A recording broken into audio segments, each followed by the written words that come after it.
This is a girl talk, so we're going there. Would you date someone after they cheated on their partner with you and left them for you? I'm gonna let God deal with it, because if I deal with it, I'm gonna end up in jail. Is the path that I'm on the right one? Why should you be superficial? Thank God for Jesus. Money type things. It's very treacherous. Dating around isn't a relationship. You're not committing to one person. You have like a roster of 5 people, okay? It's not impossible. That's the thing. Then now you're more inclined to cheat, but don't commit to a relationship. That's not gonna graft. I was like, dang it. That doesn't always work out, okay? I am all that. Baby, if it were up to me, please don't waste any more money on skincare. When does it end? Honestly, I don't know. Pretty young girl from Zambia, you know that she ain't with the drama.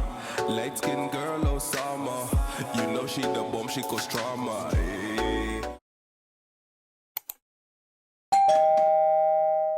Hey guys, welcome back to welcome to my channel. Hi, my name is Nyamba and I create YouTube content which you should subscribe to. Okay, so welcome to a new video. Welcome to a girl talk. I haven't done one of these videos in literally like 3 years, and the last time I did one of these I was like, I should do these more often, and guess what I did? I didn't do them more often, and I was just rewatching my previous one just now to see what I spoke about and whatnot. Y'all were juicy in that one. In this one, not so much, but still I feel like it's going to be worth watching. I grouped together a bunch of the questions because a lot of them had like similar topics and stuff. If I don't cover your question, my bad. It's just I have to condense it for the sake of not spending 2 hours yapping and yapping and yapping. So I hope you like this video. Don't forget to thumbs it up, share it with somebody, and of course subscribe. Enjoy. Okay, so we're just gonna start with the first question that was asked. Funny enough, it was the only one that was asked concerning this topic, but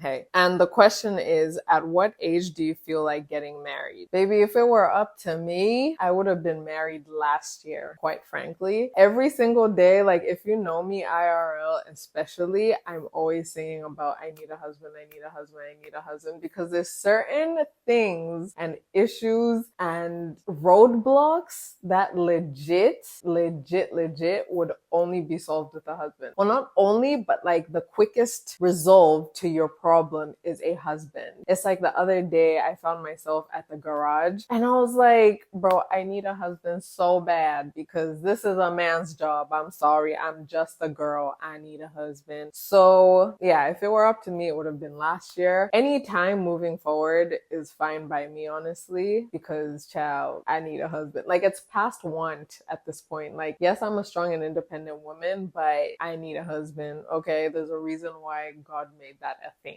to have a partner in this life, because there's certain issues and things, like I said before, they can only graft when you have a husband or a partner or whatever. But I need a husband like yesterday. Okay. Does seeing a dermatologist really work? 110% yes, you guys. My skin used to look like this and now it looks like this. Like it's not perfect. Obviously I have makeup on right now, but you guys have seen me without makeup, and every time, especially those of you who've been with me on my acne journey, are just like, oh my gosh, your skin, because child, there was no way I was going to clear it by myself. I had to see a dermatologist. I had to get on pills, multiple pills, not just Accutane. I don't remember the first one I started on, different ointments and whatnot. Like it was bad. It was really bad. But yeah, honestly, an investment that I recommend 110%, especially if you've gotten to the point of your acne where it's like you've tried everything and nothing's worked. Please don't waste any more money on skincare. Just go see a dermatologist. Your skin will thank you. What is a natural hair tip that actually works? This tip I'm gonna give you is the reason why my hair grows back in 2 seconds every time I trim it. And that is to leave your hair alone. Stop over washing it, over conditioning, over manipulating. Like just leave your hair alone. Literally, the other day, my hairdresser texted me and she's like, hey, when are you coming in to get your hair done? And I'm like, honestly, in like the next month or the next 3 weeks maybe. And I've had these braids in for like 5 to 6 weeks now, and it's mukule, you guys. The reason I have this headband on isn't to look cute. Well, partially to look cute, but it's also because it's so rusty. Like it's not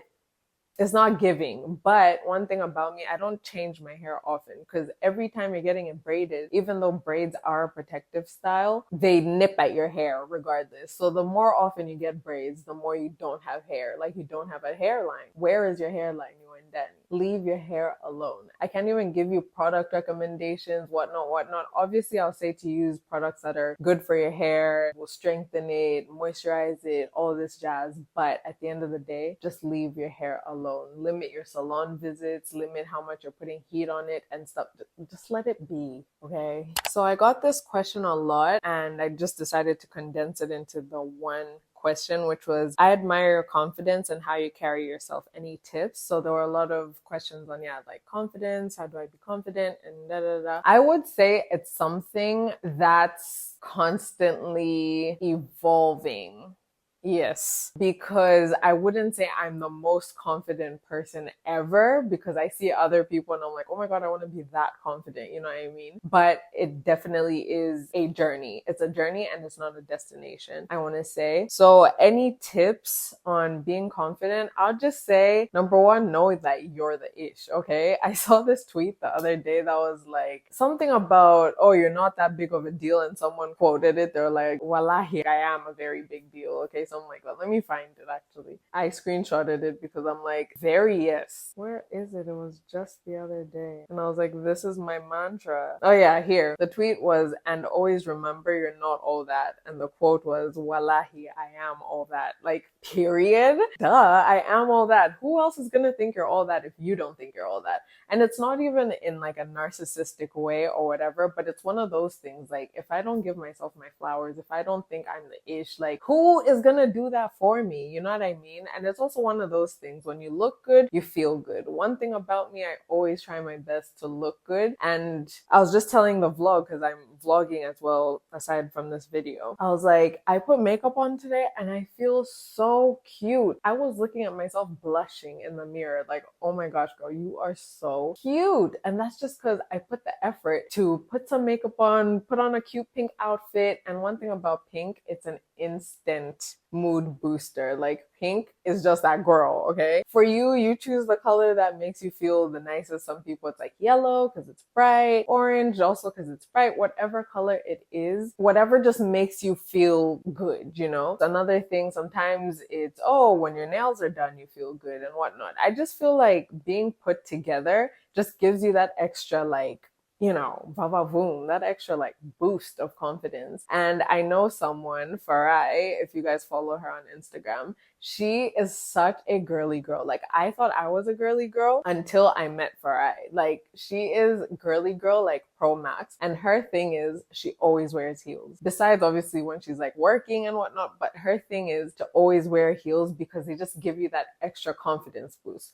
So you find what gives you that extra confidence boost and basically saturate yourself in it. For me, it's wearing pink. It's looking cute, however that is. Like, even if I'm just at home, I'll try to just not be in pajamas all day. That doesn't always work out, okay? Okay, I'm just a girl. But on the days when I feel like putting in effort, I even find that I'm just like in a better mood because I look good. It doesn't matter that no one's seeing me. What matters is I'm seeing me, okay? And that's enough. So I hope that helps. And also just little things like putting earrings on and whatnot. That's if you have your ears pierced, but you actually can get like clip-on earrings and stuff. Like, jewelry helps. Sometimes I'll have like my gold watch on. Even if it's the only accessory I have on, it just makes me feel better about myself, you know? And also, it doesn't all have to be materialistic, but they help. They help a lot. What would you do if you want to further your education to a degree, yet you don't have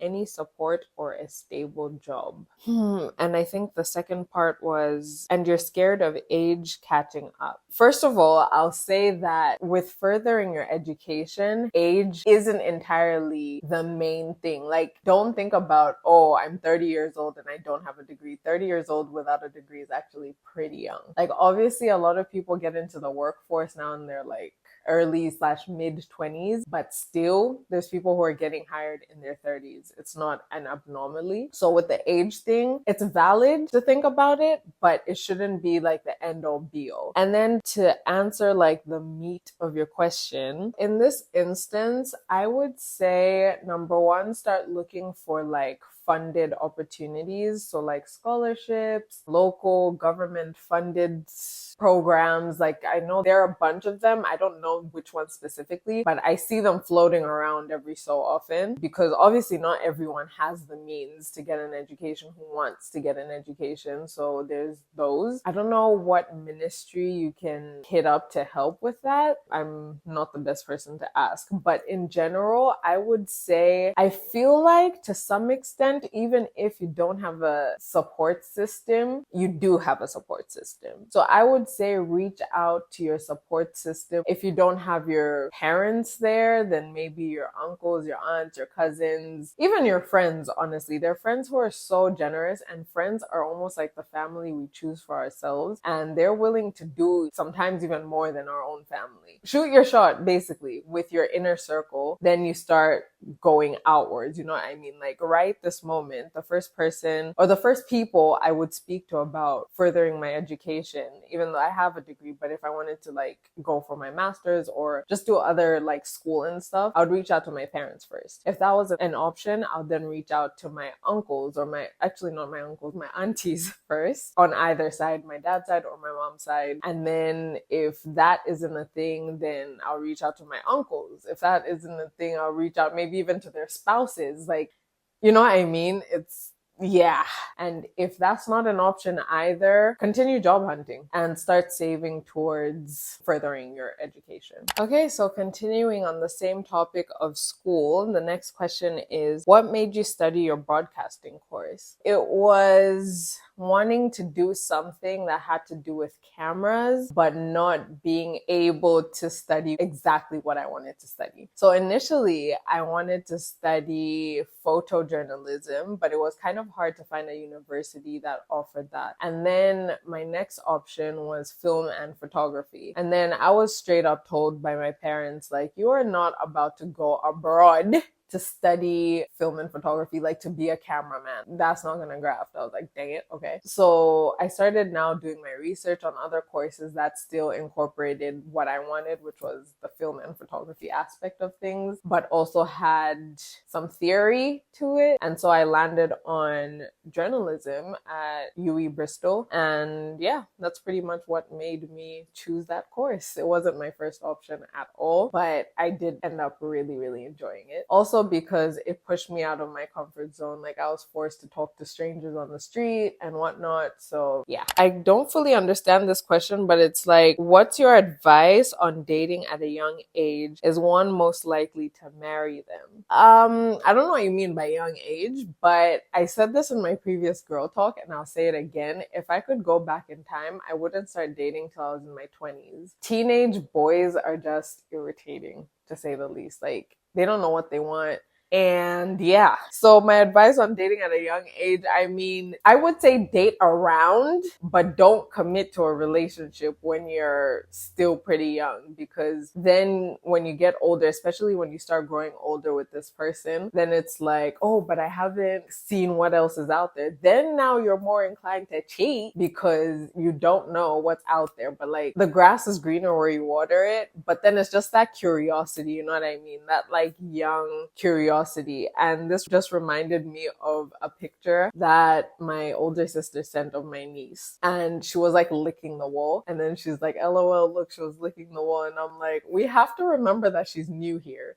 Like, my niece just turned 1 a couple months ago. So I'm like, we literally have to remember that she's new here and everything is like a marvel to her, you know what I mean? So now carrying that into dating and whatnot, when you commit too young, I feel like you haven't experienced a lot of the world. Not to sound like that auntie, but you really haven't experienced a lot of the world. So everything's still pretty new and whatnot. You still want to explore. And then you don't want it to get to a point where you're trying to explore, meanwhile you've committed to something. So I feel like, to summarize it, I wouldn't date till I'm in my 20s. Till like my brain is a little bit more formed. You know what I mean? Even still, I know people in their 20s who their brain is nowhere to be found when they're in love. They know themselves. But overall, I feel like you're a little bit more mature even then. And then going into the next question, which is, do you think a 19-year-old in uni can find their forever partner? Yes. It's not impossible. That's the thing. But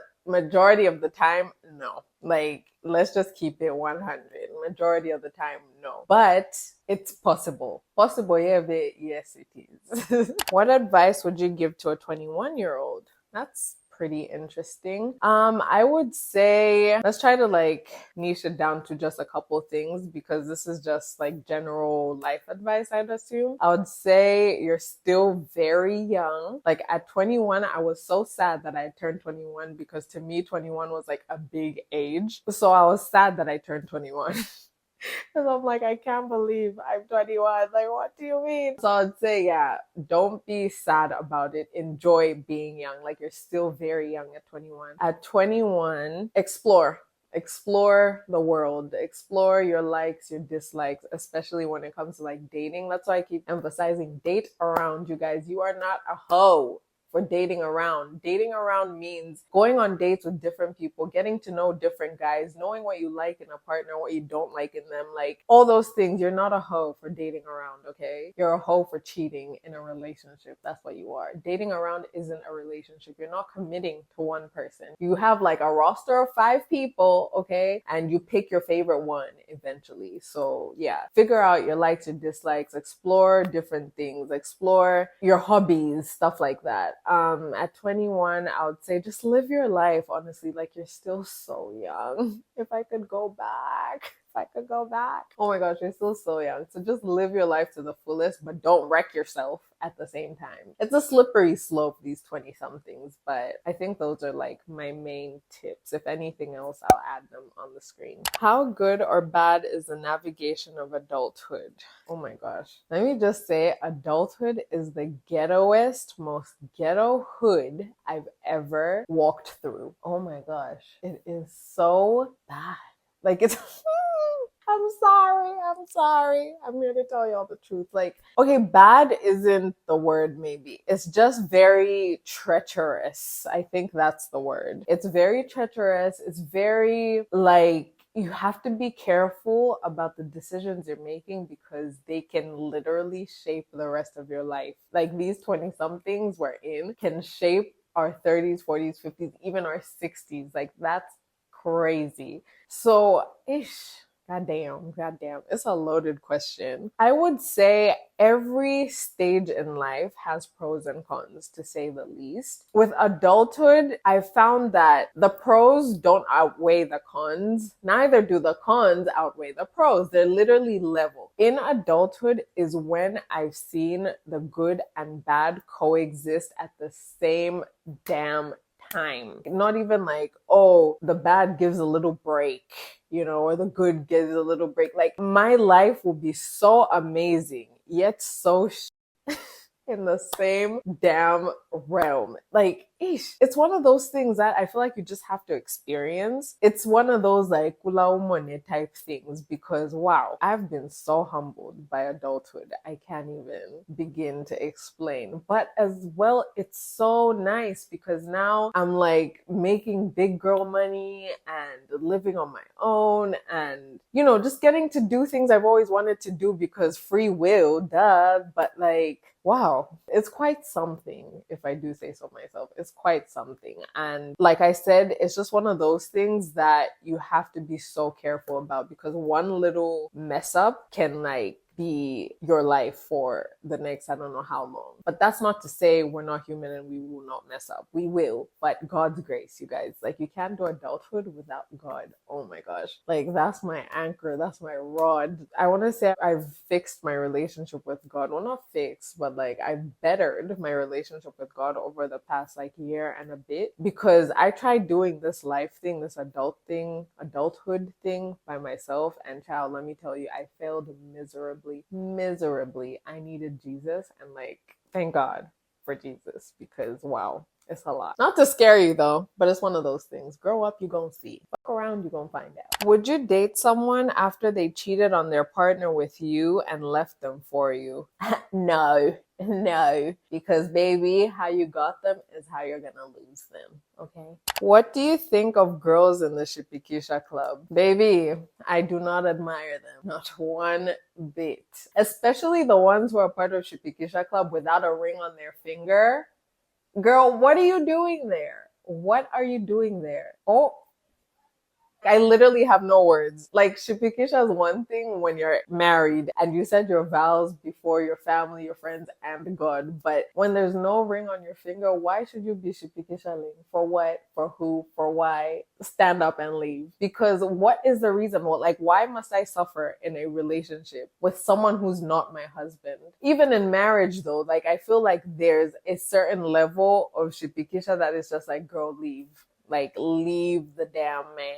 But for the fact that there's no ring, like there's no government involved, there's no reason why you should be suffering. Like, leave that man alone. And it's usually us females who are in there. It's rarely the men who are staying with a woman who's just not for them. It's us females who are so attached and so hung up on men that they literally have us wrapped around their little pinky finger. Like, I know she's not gonna leave. Whether I cheat, whether I beat her up, whether I don't know what else, like, I'm just a menace, she's not gonna leave. Girl, get up. Like, actually get up. Like, I know sometimes you've been with someone for so long that it's like, oh, it's just long to start over, blah, blah, blah. But I would rather be single than be treated like crap in the name of I've been with this person a long time. No thanks. How to maintain boundaries in a relationship. Number one, speak up. I think that's the main thing. Like, be vocal about your boundaries. Don't just have like invisible boundaries that your partner doesn't know about, because then they don't know if they're crossing them or not. And I feel like you yourself need to be strict with them. Like, if you've told yourself, this is what I'll allow, this is what I won't,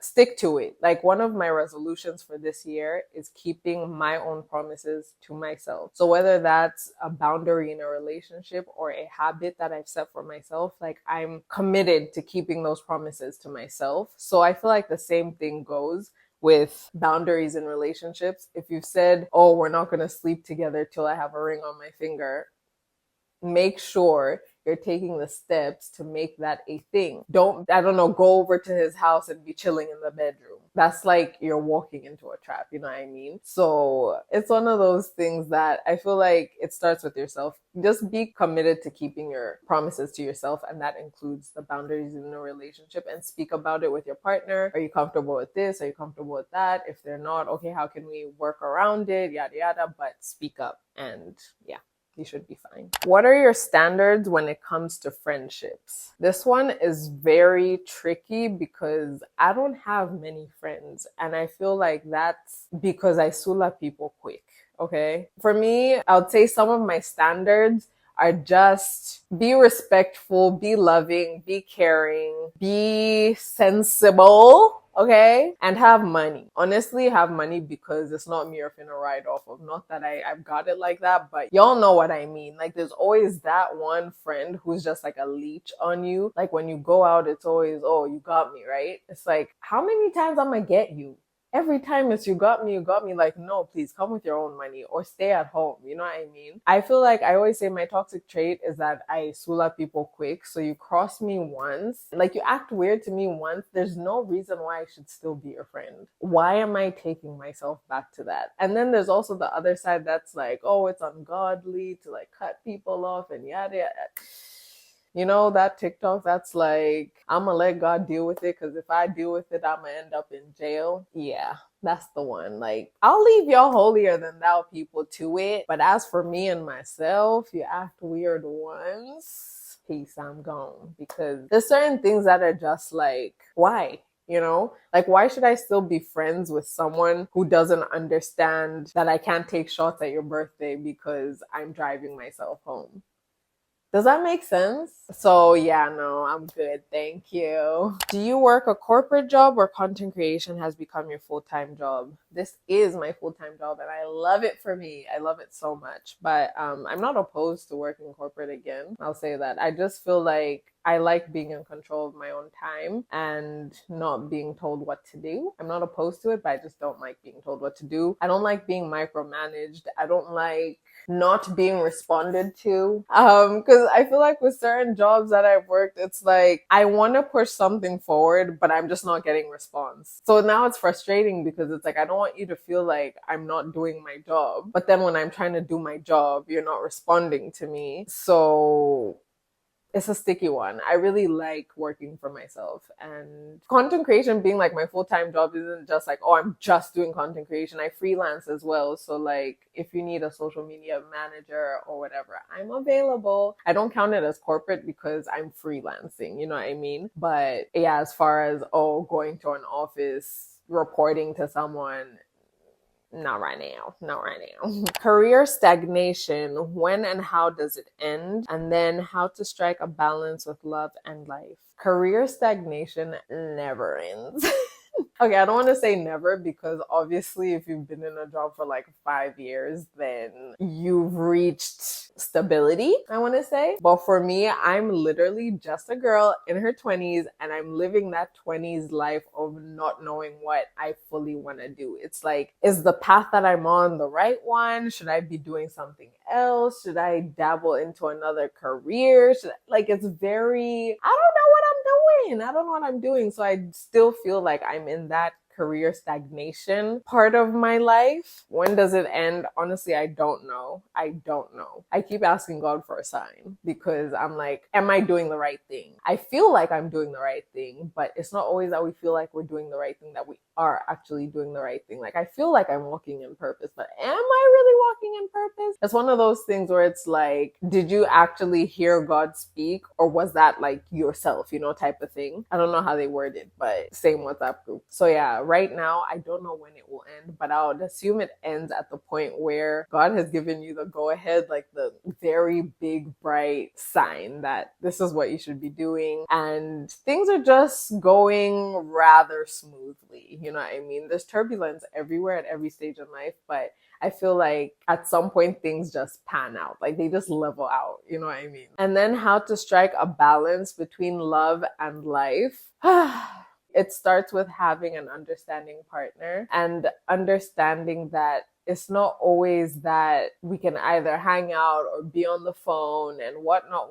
Like I have goals to chase, as do you, unless you're dating a bum or married to a bum, because some of you are. I feel like for me, they coexist. Like I don't feel like, oh, my relationship is suffering because right now I'm really focusing on my career and whatnot. Sometimes maybe there's just like a couple days sometimes where it's like, oh, let me speak for myself. I haven't spoken to my partner like for majority of the day because he's at work and work was busy and whatnot. And I'm like, oh, this sucks, type of thing. But then it's like, c'est la vie. Like that's literally life. It can't always be what you want it to be. But I feel like being intentional about spending time together and making time for each other. Even like at work, like he works a 9 to 5 while I work from home. So for me, majority of the time I'm free. Whereas he has people to report to, projects and deadlines and assignments.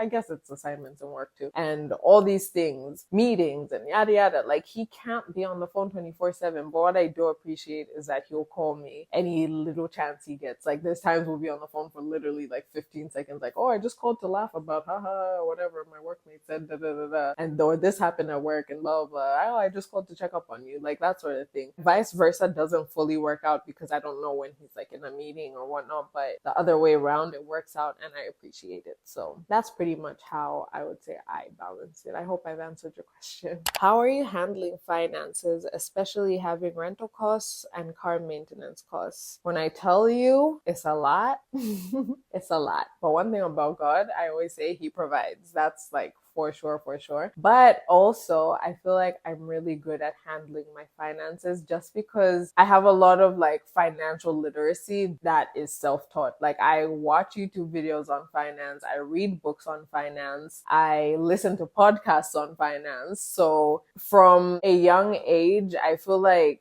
I've always just been the type to save my money. Like I feel like I save, actually no, let me not lie. Before I moved out, I was saving more than I was spending. But now I spend more than I save, which isn't the ideal thing to do. You're supposed to save more than you spend as a general rule of thumb, but that's not my reality right now. But every time I get paid, I will tell you that immediately I get paid, I remove my tithe, I remove my savings. So tithe, if you didn't know, is 10% of your income, and savings for me is 10% of my income as well. So as soon as I get paid, I remove 20% of whatever it is I've earned. Recently, I literally paid tithe of like 75 kwacha because I got 750 kwacha into my account. So it's stuff like that. So 75 kwacha went to tithe, 75 kwacha went to my savings. It seems like something so minuscule, but in the grand scheme of things, those little monies add up. And obviously it's not always just as little as 75 kwacha. It can be me saving 2,000. It can be saving 5,000, like whatever it is, 500, whatever it is, it adds up. And I feel like I'm really good at saving. Like what I don't compromise on is taking money out and putting it aside, which is really good. And that's also helped me in like running my business. If you guys didn't know, I run a business called Pink Papery Co, where we sell journals, planners, cute accessories and stuff. I started that business in December and we're now in March. To this day, I have not once taken out money from my business money to use it for something I wanted, like a personal expense. That's like discipline pro max. Like I'm really disciplined when it comes to money. I think that's the word. I'm very disciplined. And then when it comes to like car costs and whatnot, I have my savings, but I also have an emergency fund, which I'll just put in like extra money here and there whenever. It's not as fixed as, oh, 10% is always going into the emergency fund, blah, blah, blah. At some point, I want to get to that level of being like, oh, 20% of my income goes to my emergency fund. But when it comes to like car costs and whatnot, because those to me count as just like emergency things. There's things that you budget for, obviously, like service, gas, whatever, whatever. But there's also just random car costs that come up. The other day, I just had to pay like 39 kwacha for my car. It's not a lot, obviously, but when you have a strict budget, it's something. But also with having a budget, you have to be flexible with it. I'm not like super attached to my budget / my money, I want to say, which helps. But at the end of the day, it's just a matter of knowing how much you're spending. First of all, there's a period of time where my bank account wasn't doing too hot. Okay. I won't even lie. It wasn't doing too hot, but I was fine. Like I was comfortable still. It's just I couldn't splurge on like takeaway and whatnot and all that stuff every single week. So I just started a spreadsheet on Google Sheets and I wanted to see like, where is my money going? I saw in 1 month, I spent like 1,600 kwacha on takeaway. I was like, absolutely not. Like, we can't have this. So it's that thing when you actually see where your money is going is when you can cut down on expenses and whatnot. And that doesn't mean you now start starving yourself of KFC or a nice ice cream or whatever. It's just you see where your money is going. So you know where to either cut down or like restructure, you know, that sort of thing. So I'd say overall, it comes down to financial literacy and discipline with your money and just having a good relationship with money. To me, I try to have an abundance mindset. Even when things aren't looking how I want them to look, I'm not in a scarcity mindset. Oh my gosh, now look at my bank balance. Like it's wild. Like, no, I always just say, I know I will bounce back. Like I know God will provide. So I hope I answered your question. How do you shave down there in detail? I don't know how much detail you want, but this is a girl talk, so we're going there. I hope the lighting is still okay because I had to change the camera battery. Anyways, back to what we were on about. So yeah, I don't know how much detail you would like, but I'll speak for myself. I've never been a waxing girly. I don't know how you wax girlies do it because I can't even fathom going through that amount of pain,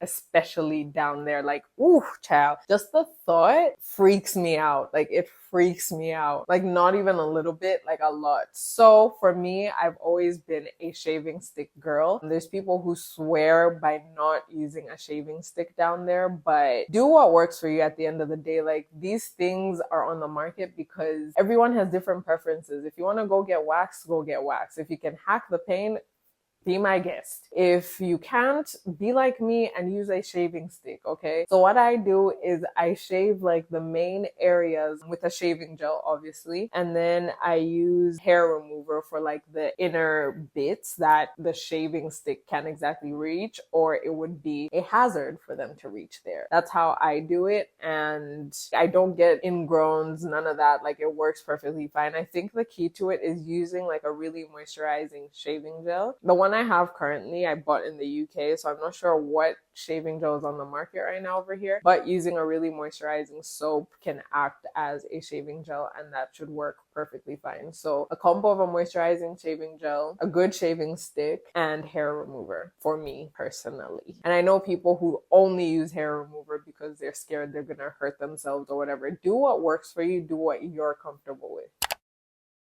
How was your first pap smear / cervical exam? Which hospitals would you recommend? So at my big age, I've actually never gotten a pap smear done. I know I should, like, I really know I should. It's just the thought, you guys, the thought, oh my gosh. The thought and like the horror stories that I've heard. I need to find a good doctor first / hospital before I can come give y'all a report on how that goes. I am literally scared of getting that done because like they use the oh my gosh, and I'm meant to be pushing a baby out in the next few years. Yo, people come out of there like so traumatized, and I literally haven't heard of one person who's said they've had like a good, comfortable experience. Maybe like one person. I've just thought of someone whose story I watched a couple weeks ago, and they said it was like comfortable, everything, but like majority of y'all are always like, bro, that was traumatizing and I'm not finna go through that right now. Like, sorry, not sorry. And last but not least, we'll end on a really high note, which is, what's one thing you look forward to every day? A couple things, actually. I know the question is one thing, but I look forward to a couple things. I look forward to my devotion, and I look forward to going on a hot girl walk / run, since I'm in my fitness era, whatever. So yeah, thank you so much, you guys, for asking me these questions. Sometimes it's nerve-wracking because it's like, okay, I've put a question box up, but is anyone gonna ask me anything? Obviously, I've gotten to the point where it's like, I know y'all are gonna ask, but it's still like, thank you for taking time out to actually type in that box, okay? It means so much to me. So thank you so much for watching. I hope you found this useful. If you haven't seen my previous girl talk, definitely go watch it. Like I said, it had more juice to it, okay? I will leave it up in the cards over here and in the description box as well. Don't forget to thumbs this video up, share it with somebody, and of course subscribe. We're on the road to 30k. And yeah, please share the video with somebody. And if you're watching me and you aren't subscribed, please subscribe. I found myself guilty of this actually. The other day I was watching someone's vlog, and this is someone who I watch like all the time, and I randomly discovered that I'm not subscribed to them. So I was like, oh my gosh. So please double check to see that you're still subscribed, okay? Or that you're subscribed, period. Thank you so much for watching. I hope you liked it. And also, before I go, comment this emoji if you made it to this part of the video. I will see you guys next time. I am so parched. I need to go drink water. Bye. Girl, not me ending this video, and I just realized that I forgot to record myself through the microphone towards the end of that. But anyways, c'est la vie. Bye.